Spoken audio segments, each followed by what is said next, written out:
नमस्कार, शाम के 4 बज चुके हैं और वक्त हो चला है 4 के चक्रव्यूह का। मैं हूं आपके साथ ऋतु तिवारी पोखरियाल। 4 के चक्रव्यूह में आज 4 बड़ी खबरों से शुरुआत करेंगे, जहां पहली खबर प्रधानमंत्री मोदी की रोजगार क्रांति से जुड़ी है। देश में 45 जगहों पर रोजगार मेले का आयोजन किया गया। रोजगार मेले के तहत 71,000 युवाओं को नियुक्ति पत्र दिए गए। तो वही दूसरी खबर पर अगले आधे घंटे हमारी नजर होगी, जहां खबर है मिशन 2024 की। टारगेट 2024 पर बीजेपी जुट गई है। यूपी में तो इसकी तैयारी जोरों शोरों से है। तो वही तीसरी खबर में हम बात करेंगे गाजियाबाद की, जहां खाकी वर्दी वर्सेस काला कोट की लड़ाई में आम लोगों को परेशानी का सामना करना पड़ रहा है। चौथी खबर जिस पर अगले आधे घंटे हमारी नजर होगी, बरेली की एक खबर है, जहां प्यार में नसरीन नेहा बनी है और अब नेहा को अपने परिवार से जान का खतरा है। सभी खबरों पर विस्तार से बात करेंगे। आप अगले आधे घंटे हमारे साथ बने रहिए।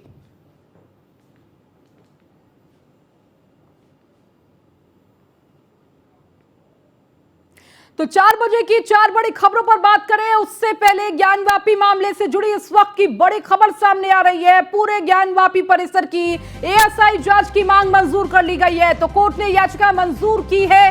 22 मई को इस पर सुनवाई होगी। हिंदू पक्ष ने वाराणसी जिला कोर्ट में दायर की थी याचिका, और देखिए इस याचिका को मंजूर कर लिया गया है। कोर्ट ने इस याचिका को मंजूर करते हुए 22 मई की तारीख दी है, जिस दिन इस पूरे मामले पर, इस याचिका पर सुनवाई होगी। तो हिंदू पक्ष की तरफ से ये याचिका डाली गई थी, जिसमें पूरे ज्ञानवापी परिसर की एएसआई जांच की मांग की गई थी, और इसी मांग को लेकर हिंदू पक्ष ने कोर्ट का रुख किया था। और याचिका अब कोर्ट के द्वारा मंजूर कर ली गई है। तो वाराणसी जिला कोर्ट में ये दायर याचिका को मंजूर कर लिया गया है। 22 मई को इस पूरे मामले को लेकर, इस याचिका को लेकर सुनवाई होगी। तो देखना होगा कि हिंदू पक्ष अब इस सुनवाई के दौरान क्या कुछ दलीलें रखता है, एएसआई सर्वेक्षण को लेकर क्या बातें रखी जाती हैं और उसके काउंटर दलीलें क्या होती हैं, ये देखना होगा। और अधिक जानकारी के साथ हमारे संवाददाता संतोष ओझा हमारे साथ जुड़ चुके हैं। संतोष, देखिए ज्ञानवापी से जुड़ी यह खबर आ रही है, जहां एएसआई सर्वेक्षण को लेकर जो याचिका हिंदू पक्ष ने डाली थी उसे मंजूर कर लिया गया है। अब नजर 22 मई पर है, जब इस पूरे मामले पर सुनवाई होगी।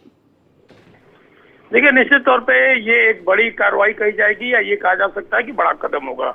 आज का दिन था, 2022 का साल था, जब सर्वे के दरमियान आकृति मिली, जिसे एक पक्ष ने शिवलिंग और दूसरे पक्ष ने पवारा बताया था।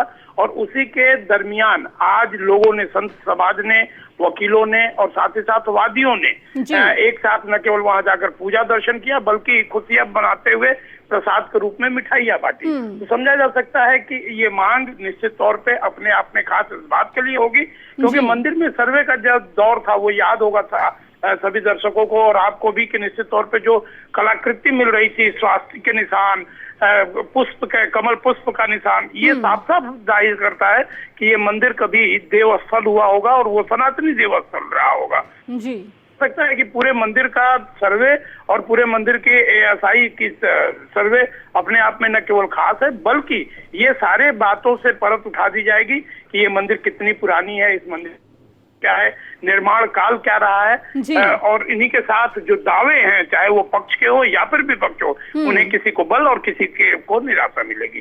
जी बिल्कुल संतोष, और कहीं ना कहीं इस सर्वेक्षण से तथ्य सामने आएगा, सच्चाई सामने आएगी। लेकिन अभी कोर्ट में ये पूरा मामला है, सुनवाई होती है, और सुनवाई के दौरान कोर्ट का क्या फैसला होगा ये देखना होगा। बहुत शुक्रिया संतोष इन तमाम जानकारियों को देने के लिए। तो हिंदू पक्ष इस याचिका को दायर किया था कि पूरे ज्ञानव्यापी को, किस परिसर को किस तरह से एएसआई जांच की, सर्वेक्षण की जरूरत है।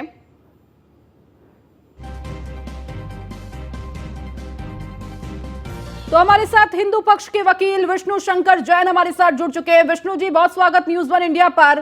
कोर्ट के द्वारा जो एएसआई सर्वेक्षण करने की मांग की गई थी, जो आपने याचिका डाली गई थी, वो कहीं ना कहीं कोर्ट के द्वारा मंजूर कर ली गई है। 22 मई को इस पर सुनवाई होनी है, क्या उम्मीद है? देखिए, पूरी उम्मीद है कि इसमें माननीय न्यायालय न्याय करेगा और अप्रोप्रिएट ऑर्डर पास करेंगे। इसका कारण ये है कि हमारी लीगल रिसर्च बहुत स्ट्रांग है सीपीसी में ऑर्डर 26 रूल 10 में साइंटिफिक इन्वेस्टिगेशन का प्रोविजन है। इंडियन एविडेंस एक्ट की सेक्शन 45 भी एक्सपर्ट ओपिनियन लेने की मांग करती है। साथ ही साथ सेक्शन 75 ऑफ सीपीसी भी इसकी इजाजत देता है। तो जो इस तरह का कॉम्प्लिकेटेड केस है, यहाँ पे बहुत सारे मिलियंस ऑफ ईयर्स ओल्ड चीजों की हम बात कर रहे हैं, सभ्यता और संस्कृति की बात कर रहे हैं। और आज जो आप तथाकथित ज्ञानवापी मस्जिद देखेंगे, उसका जो वेस्टर्न वॉल है वो चीख चीख के बात कह रहा है कि एक हिंदू मंदिर का भग्नावशेष है। जो 3 गुंबद है उसके नीचे आज भी हिंदू मंदिर के कटे हुए शिखर मौजूद है। और साथ ही साथ जो नीचे पिलर मिला था हम लोगों को कमीशन की कार्रवाई के दौरान, वो हिंदू मंदिर के पिलर है। तो इसीलिए इसकी बहुत जरूरत है इस थ्योरी को नकारने की कि औरंगजेब ने यहाँ पे कोई फ्रेश कंस्ट्रक्शन नहीं किया। ऑलरेडी जो प्री एग्जिस्टिंग हिंदू मंदिर का कंस्ट्रक्शन था उसी को मस्जिद के रूप में यूज किया जा रहा है। और एएसआई से अच्छी कोई एक्सपर्ट बॉडी नहीं है इस बात को क्लैरिफाई करने के लिए। तो इसीलिए हमने यहाँ पे एएसआई द्वारा साइंटिफिक इन्वेस्टिगेशन की मांग की है, जिसमें माननीय न्यायालय ने अंजुमन इंतजामिया से जवाब मांगा है 19 तारीख तक, और इस मामले की अगली सुनवाई 22 मई को निर्धारित की गई। जी, इसके साथ ही विष्णु जी, क्योंकि आप सबकी नजर 22 मई को है और आपने तमाम दलीलें भी रखी और यही दलीलें आप कोर्ट में भी रखते हुए नजर आने वाले हैं, क्या लगता है कोर्ट का रुख क्या होगा इस पूरे मामले को लेकर? क्योंकि देखिए इस पूरे मामले को लेकर काउंटर दलीलें भी दी जाएंगी। देखिए, मैं एक बात कहना चाहता हूँ, अपनी भाषा, अगर अपनी बात को सिंपल भाषा में समझाऊं, कोई क्रिमिनल केस अगर होता है मर्डर का या जितनी भी चीजें, तो क्या उसमें फोरेंसिक इन्वेस्टिगेशन नहीं होता है? जी, क्या उसमें बैलिस्टिक रिपोर्ट नहीं आती है, डीएनए एनालिसिस नहीं होता है, सैंपल नहीं मांगा जाता है? तो एक्सपर्ट ओपिनियन तो हर एक केस का सबसे मजबूत चीज होती है, चाहे प्रोसिक्यूशन हो चाहे डिफेंस हो। अगर किसी भी आदमी को अपना केस प्रूव करना है तो एक्सपर्ट ओपिनियन का सहारा लेना पड़ता है। और इसीलिए सीपीसी में इस चीज की व्यवस्था की गई है। और मैं आपको यही बात बताने की कोशिश कर रहा हूँ कि इस तरह के कॉम्प्लिकेटेड केस में जब तक एक्सपर्ट की ओपिनियन नहीं आ जाएगी तब तक कोई फाइनल कंक्लूजन पे नहीं पहुंचा जा सकता। अगर आज में सारे लोग मान ले, मेरे सारे प्लेंटिफ्स मान ले कि भाई वो एक हिंदू मंदिर था, तो क्या मेरे मानने से वो हिंदू मंदिर हो जाएगा? जब तक एक्सपर्ट उसको कोरोबरेट ना करे। इतिहास की किताबों में जितना भी चीजें लिखी हो, पर क्या इतिहास की किताबों के आधार पे कोई केस डिसाइड हो सकता है? तो इतिहास की किताब, साथ ही साथ एक्सपर्ट ओपिनियन, इन सब का कोरोबरेशन और मिश्रण कोर्ट को अल्टीमेट डिसीजन आने पे उससे बिल्कुल विष्णु जी, देखिए इसके साथ ही साथ जो अगला पक्ष है वो कहीं ना कहीं एएसआई जांच को लेकर विरोध कर रहा है कि एएसआई जांच नहीं होनी चाहिए, और कहीं ना कहीं कोर्ट में भी हम यही देखेंगे कि वो लगातार यही मांग करेंगे कि एएसआई जांच नहीं होनी चाहिए, उसके पक्ष में वो नहीं है। हाँ, देखिए, अब देखिए जिसकी लड़ाई में सच्चाई है, हम तो ये चाहते हैं इससे तो क्लियर हो जाएगा ना, अगर एएसआई जांच होती है तो क्लियर हो जाएगा कि आखिर चाहे आपका सच हो चाहे उनका सच हो। बिल्कुल, इसी में ये कहना चाहता हूँ कि किसी को जांच से नहीं भागना चाहिए। अगर कोई क्रिमिनल लॉ में कोई अपराधी होता है तो कोर्ट क्या कहती है कि आप इन्वेस्टिगेशन में कॉपरेट करिए, चाहे बड़े से बड़ा आदमी। लोग यही कहते हैं, कोर्ट ये कहते हैं कि इन्वेस्टिगेशन में कॉपरेट करिए, और इन्वेस्टिगेशन में जो इन्वेस्टिगेटिंग टीम रिपोर्ट देगी आपको उसको मानना पड़ेगा। तो वैसे ही सिविल लॉ में ये एकदम सिंपल सिद्धांत है कि जब तक इसकी जांच नहीं होगी तब तक सत्य बाहर नहीं आएगा। और जिसकी लड़ाई में सच्चाई है वो अपनी एएसआई रिपोर्ट तक की बात रखेगा, और एएसआई एक निष्पक्ष ओपिनियन देगी कोर्ट में। जी, ठीक है विष्णु जी, बहुत शुक्रिया हमारे साथ जुड़ने के लिए। और देखिए जो सच्चाई होगी, विष्णु जी ने भी यही कहा कि जो सच्चाई होगी वो निकलकर सामने आएगी, एएसआई जांच होनी चाहिए, और कहीं ना कहीं यही दलीलें हम रखेंगे कि किस तरीके से ये एएसआई जांच जरूरी है ताकि ये जो पूरा केस है वो क्लियर हो सके।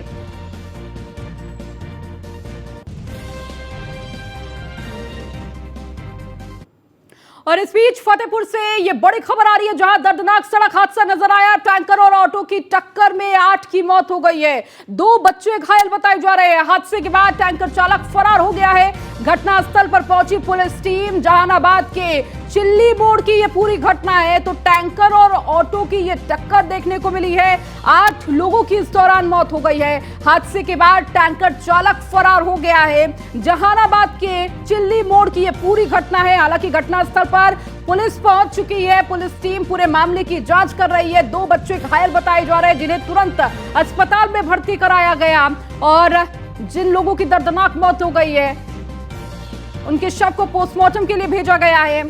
देखिए अब लगातार चालक की तलाश की जा रही है। टैंकर चालक जो फरार हो गया मौके से, उसकी तलाश की जा रही है, और पूरे मामले की जांच की जा रही है।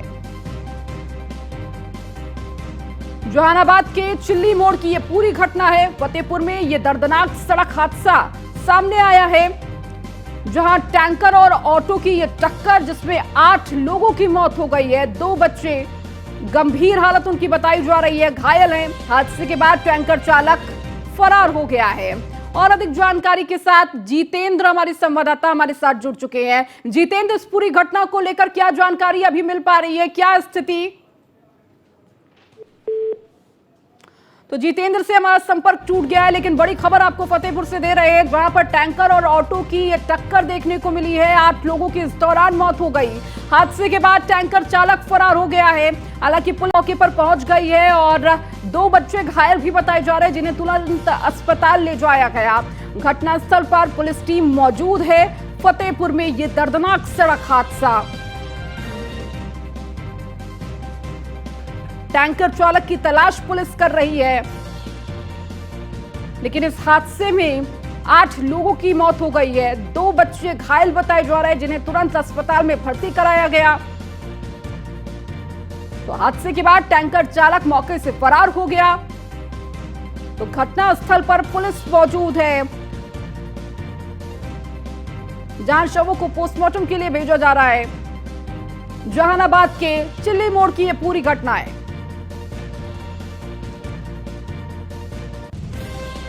फतेहपुर में दर्दनाक सड़क हादसा, जहां टैंकर और ऑटो की टक्कर और इस हादसे में 8 लोगों की मौत हो गई है। देखिए, लगातार एक तरफ प्रशासन और सरकार की तरफ से भी अपील की जाती है कि किस तरह से सड़क दुर्घटनाएं जो बढ़ रही हैं उसको लेकर आपको सजग होने की जरूरत है। गति पर थोड़ी लगाम लगाइए और इसके साथ ही जो गाड़ी में चल रहे हैं वो भी सावधान रहे। लेकिन इन सब के बावजूद देखिए, एक के बाद एक सड़क दुर्घटनाएं सामने आ रही हैं, जिसमें कई लोगों की मौत हो जा रही है, लेकिन इसके बावजूद किसी भी तरह की कोई सावधानी नजर नहीं आ रही है। तो टैंकर और ऑटो की टक्कर में 8 लोगों की मौत हो गई है। 2 बच्चे घायल बताए जा रहे हैं, जिन्हें तुरंत अस्पताल में भर्ती कराया गया।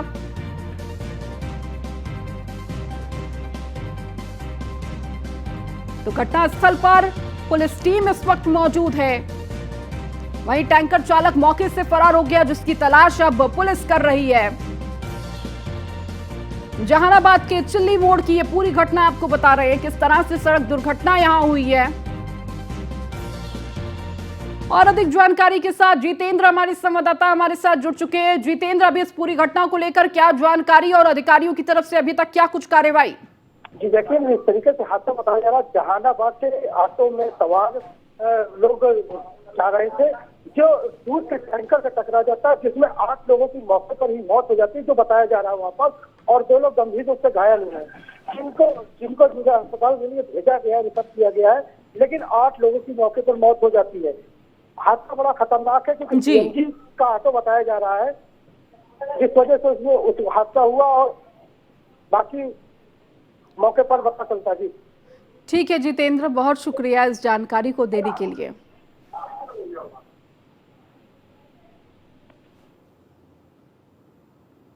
तो हादसे में 2 बच्चे घायल भी बताए जा रहे हैं, जिन्हें अस्पताल में भर्ती कराया गया है। हादसे के बाद टैंकर चालक फरार है, जिसकी तलाश की जा रही है।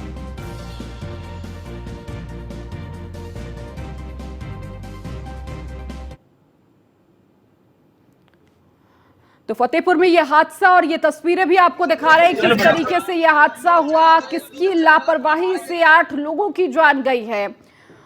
तो सड़क दुर्घटना जिसमें 8 लोगों की दर्दनाक मौत हो गई। टैंकर और ऑटो की ये टक्कर, टैंकर चालक ने ऑटो में टक्कर मार दी और इस टक्कर से 8 लोगों की मौत हो गई है। 2 बच्चे घायल बताए जा रहे हैं। तो तुरंत दोनों बच्चों को अस्पताल में भर्ती कराया गया। मौके पर पुलिस टीम मौजूद है।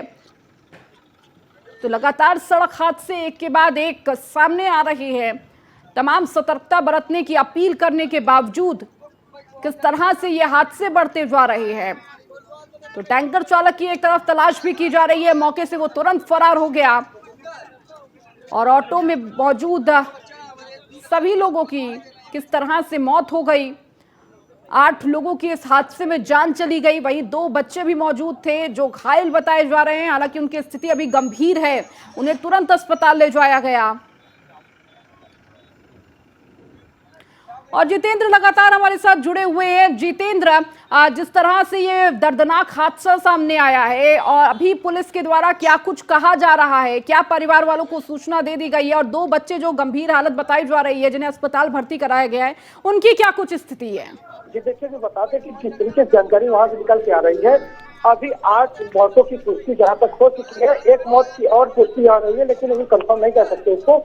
8 मौतें हो चुकी है जी, जिसमें एक बच्चा और एक महिला बताई जा रही है जो गंभीर रूप से घायल है। इनको इलाज कराया गया है, लेकिन ये हादसा जिस तरीके से हुआ है वो हादसा कहीं ना कहीं तेज रफ्तार के कारण है, दूध से टैंकर से टक्कर बताई जा रही है और हादसा इतना दर्दनाक देखने को वीडियो दिखाई दे रहा है कि किस तरीके से हादसा कितना दर्दनाक रहा होगा। जी जितेंद्र, ये जो 8 लोग हैं ये सभी ऑटो में ही मौजूद थे? जी जी बिल्कुल, बताया जा रहा है कि 11 से 12 लोग उस ऑटो में सवार थे जी, जिसमें से 8 की मौके पर मौत हो जाती है और मौके पर स्थानियों की मदद से मौके से उनको बाहर निकाला गया और जिनको जीवित देख करके उनको तुरंत अस्पताल के लिए प्राथमिक उपचार के लिए भेजा जा रहा था, लेकिन 8 लोगों की मौत की पुष्टि हो रही है। जितेंद्र, इसके अलावा अभी मौके पर कौन कौन मौजूद है? ये बता दें कि वहाँ पर पुलिस प्रशासन तो पहुंच चुका है, लेकिन वहाँ पर स्थानियों की मदद से इनको बराबर निकाला गया था। फिलहाल अभी पुलिस भी मौके पर पहुंच चुकी है। अभी आधिकारिक कोई बयान आए नहीं, लेकिन वहाँ से स्थानियों से जानकारी मिल रही है कि 8 की मौतें हो चुकी है।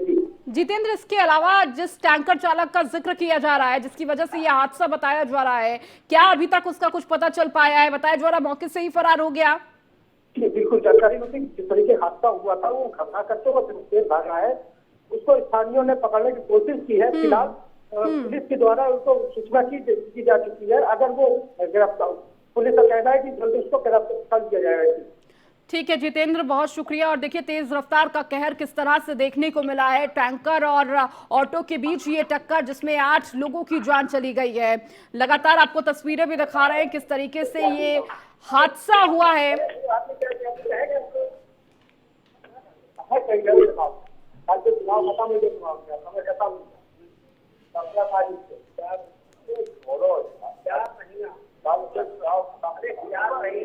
और देखिए 2 तस्वीरें भी आपको दिखा रहे हैं। इस हादसा जिस स्थान पर हुआ है उसकी तस्वीर दिखा रहे हैं। स्थानीय लोग बड़ी संख्या पे पहुंचे इस हादसे के बाद। लगातार स्थानीयों की मदद से ये जानकारी भी सामने आई कि किस तरह से टैंकर चालक जो था वो मौके से फरार हो गया। उसे पकड़ने के प्रयास तो किए गए लेकिन वो मौके से फरार हो गया। अब पुलिस के द्वारा उसकी तलाश की जा रही है, लेकिन सवाल यही उठता है आखिर इसके जिम्मेदार कौन है। लगातार जब तमाम अपीलें की जा रही है कि आप अपनी गति पर थोड़ा काबू रखें, कंट्रोल रखें, लेकिन इन सब के बावजूद देखिए सड़क हादसे, तेज रफ्तार का कहर लगातार नजर आ रहा है। खबरों में आगे बढ़ेंगे। हाल में हुई नगरपालिका अध्यक्ष, नगर पंचायत अध्यक्ष, सभासद और पार्षद पद पर बीजेपी से बगावत करने वाले कई प्रत्याशियों ने जीत दर्ज की है। ऐसे में उम्मीद की जा रही है कि यूपी बीजेपी में बागियों की वापसी की तैयारी तेज हो गई है। लोकसभा चुनाव के मद्देनजर आने वाले दिनों में उनकी घर वापसी करा कर भाजपा में शामिल किया जाएगा। इसके बाद भाजपा नगरपालिका अध्यक्ष पद पर शत और नगर पंचायत अध्यक्ष पद पर दोहरा शतक लगा देगी। अभी तक नगरपालिका अध्यक्ष और नगर पंचायत अध्यक्ष भाजपा के हैं। माना जा रहा है कि बागियों को वापस लाकर भारतीय जनता पार्टी एक बार फिर से लोकसभा के लिए अपनी पूरी ताकत से लड़ने की तैयारी में है। तो बीजेपी के बागियों की घर वापसी, कई जगह ऐसी तस्वीरें आई जहां पर टिकट ना मिलने पर जो प्रत्याशी हैं वो निर्दलीय खड़े हो गए और उनकी जीत हुई, जिसके बाद अब बीजेपी इन बागियों को घर वापसी कराने में लगी है। लोकसभा चुनाव में अब साल का वक्त बचा है। 2024 का आम चुनाव कई मायनों में भारतीय लोकतंत्र के लिए ऐतिहासिक साबित होने वाला है। अगर बीजेपी इस चुनाव में सत्ता बरकरार रखने में कामयाब रहती है तो देश के पहले प्रधानमंत्री पंडित जवाहरलाल नेहरू के बाद नरेंद्र मोदी ऐसे पहले शख्स होंगे जिनकी अगुवाई में कोई पार्टी लगातार 3 बार सत्ता हासिल करने में कामयाब होगी। हालांकि इस मौके को बीजेपी खोना नहीं चाहती है, लिहाजा मिशन 2024 की तैयारी में बीजेपी जुट गई है। यूपी में तो इसकी तैयारी जोरों शोरों से शुरू हो गई है। आपको एक रिपोर्ट दिखाते हैं।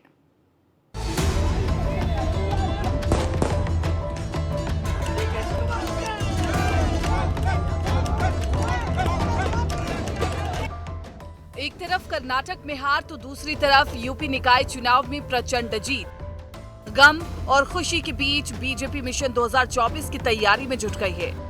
बीजेपी के सभी सांसद अपने अपने संसदीय इलाके में निकल चुके हैं और तय रणनीति के तहत घर घर जाएंगे और केंद्र सरकार की उपलब्धियों को जनता के बीच रखेंगे। 9 वर्ष में जहां भारत की दुनिया में कोई रैंकिंग नहीं थी, आज चाहे स्वास्थ्य के क्षेत्र में हो, चाहे इकोनॉमी के क्षेत्र में, हम दुनिया के टॉप 5 इकोनॉमी में आ गए। दुनिया में, विश्व में कोविड की चुनौती में सबसे अच्छा प्रबंधन किया है। सबसे बड़ा हमने फ्री फूड का प्रोग्राम चलाया है। पिछली सरकारों में काम के बदले खाद्यान्न होता था, हमने 2 साल से मुफ्त 5 किलो खाद्यान्न दे रहे हैं। आज दुनिया में भारत नेतृत्व कर रहा है। दिल्ली की गद्दी का रास्ता यूपी से होकर जाता है। ऐसे में यूपी बीजेपी भी मिशन 2024 की तैयारी में शिद्दत से जुट गई है। सीएम योगी इस अभियान में जुट गए हैं। वहीं पार्टी अगले कार्यक्रमों और अभियानों को लेकर बैठक करने वाली है। इसकी अगुवाई प्रदेश अध्यक्ष भूपेंद्र चौधरी और प्रदेश महामंत्री धर्मपाल सिंह करेंगे। सभी 6 क्षेत्रों में बैठकें आयोजित की जाएंगी। 17 मई को पश्चिम और काशी क्षेत्र की बैठक होगी। 18 मई को ब्रज और गोरखपुर क्षेत्र की बैठक होगी, जबकि 19 मई को कानपुर और अवध क्षेत्र की बैठक होगी। क्षेत्रीय बैठकों में पार्टी के क्षेत्र प्रभारी, क्षेत्रीय समन्वयक, क्षेत्रीय अध्यक्ष, क्षेत्रीय पदाधिकारी, उस क्षेत्र में रहने वाले प्रदेश पदाधिकारी और प्रदेश कार्यसमिति के सदस्य, जिला प्रभारी, जिला अध्यक्ष, सांसद, विधायक, नवनिर्वाचित महापौर, जिला पंचायत अध्यक्ष सहित अन्य वरिष्ठ पार्टी पदाधिकारी शामिल होंगे।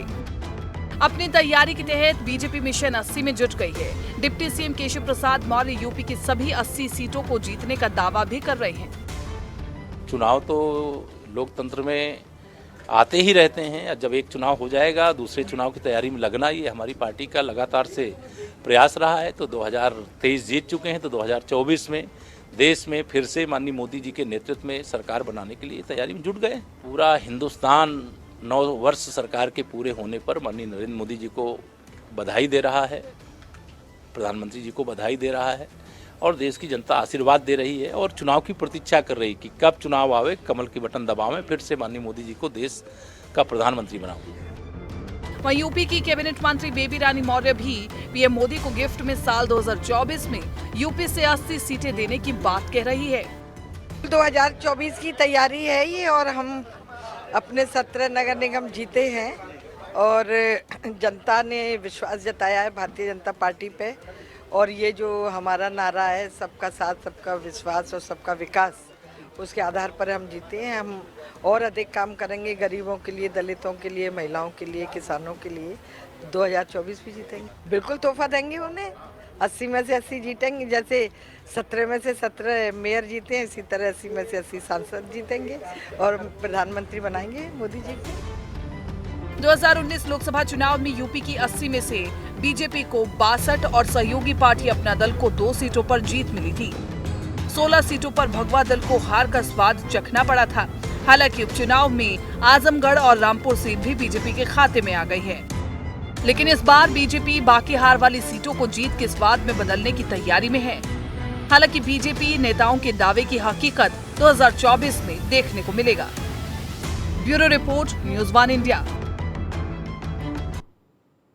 खबरों में आगे बढ़ेंगे। भोजपुरी अभिनेता और आजमगढ़ से बीजेपी सांसद दिनेश लाल यादव निरहुआ अयोध्या पहुंचे। निरहुआ अपनी आगामी वेब सीरीज की शूटिंग के लिए अयोध्या पहुंचे हैं। इस दौरान निरहुआ ने कहा कि इस बार नगर निकाय में चाप कर चला बाबा का बुलडोजर। पिछले 9 सालों में प्रधानमंत्री मोदी ने देश को बदलने का काम किया है। उन्होंने कहा कि कोरोना जैसे संकट से देश को बाहर निकाला। पहले किसी भी महामारी के लिए दूसरे देशों की ओर देखना पड़ता था, लेकिन अब प्रधानमंत्री के नेतृत्व में हम खुद वैक्सीन बना रहे हैं। इसके साथ ही उन्होंने कहा कि पीएम मोदी के नेतृत्व में भारत की अर्थव्यवस्था 5वें नंबर पर पहुंच चुकी है। निरहुआ ने कहा कि 2024 के लोकसभा चुनाव में भी जनता प्रधानमंत्री को पूर्ण बहुमत देगी और देश में बीजेपी की सरकार बनेगी।